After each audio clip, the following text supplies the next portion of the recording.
Good morning, y'all. Hope everyone is doing well and had an amazing week and will have an amazing Shabbat. I wanted to share a quick, insightful Torah thought on this week's Torah portion. So this week, the portion is called Sisa, and it begins by talking about a census that Moses needed to take. God commanded him to take a census of the Jewish people. And the Talmud teaches us, which is brought in the commentaries, that when we do a counting of the Jewish people, we don't count them individually by just regular numbers, 1, 2, 3, 4, but rather we find either an object to put in its stead or count them in a different way, so as not to have an ayin hara, an evil eye, lay upon the people. And counting, the Talmud tells us, in a mystical way, brings about this evil eye. So what they did was they each had to take a half shekel, so a coin, which is called a machatzit hashekel in Hebrew, a half shekel, and bring that to Moses, and then the Jewish people were counted that way by way of how many half coins there were. And there's a very interesting question which many of the commentaries deal with: why specifically a half? We know in Torah and Judaism we're very not into halves. We don't want to have a half a cup for Kiddush, we have to have a full cup. If we have a half a cup, we're not accomplishing the mitzvah in the proper way. When we have bread on Shabbat, we need to have those two breads, they need to be whole, they need to be shalem, they need to be full and complete. So why here are we faced with this interesting phenomenon of specifically needing to bring a half shekel, a machatzit hashekel? So the Vilna Gaon, who is a great commentary, lived hundreds of years ago in the city of Vilna. That's why he became known as the Vilna Gaon, the genius of Vilna.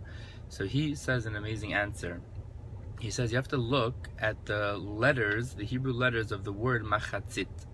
And so let's take apart the letters. The first letter is a mem, the second one is a chet, the third, the middle letter is a tzadik or tzadi, and the last two letters is a yud and a taf.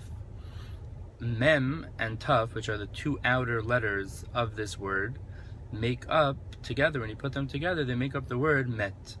The word met comes from the word mita, which connotes death. Chet and yud, which are the two inner letters of this word, so the second to the front and the second to the back, is chai. Chai in Hebrew is from the word chayim. Chai means life.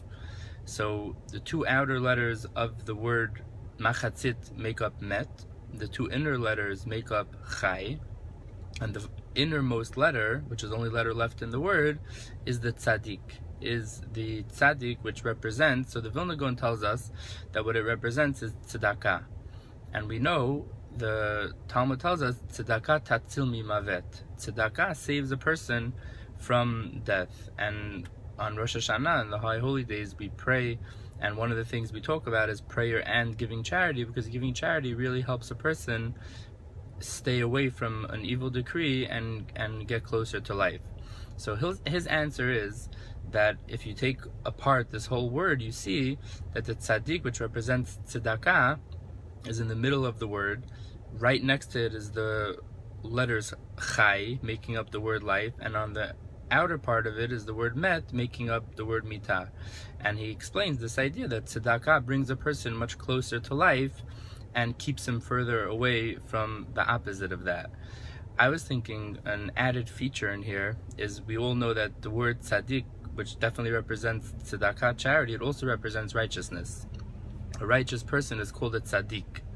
And I believe that another element of the idea that the Vilna Gaon is telling us over here is that when a person lives a righteous life, when a person acts as a tzaddik, works on becoming more of a tzaddik, connects with other tzaddikim, other righteous people, and that's a focal point of their life, then automatically their life is going to be, as this word is made up, much closer to chayim, much closer to life, and having the benefits of living not only in a physical way but in a spiritual way. A person has a much greater spiritual life, has a much greater inner sense of feeling good and real happiness when they're working on the righteousness of their life, as opposed to living the opposite way, then, like we see made up in this word machatzit, a person brings themselves closer to not living the happiest and most amazing life.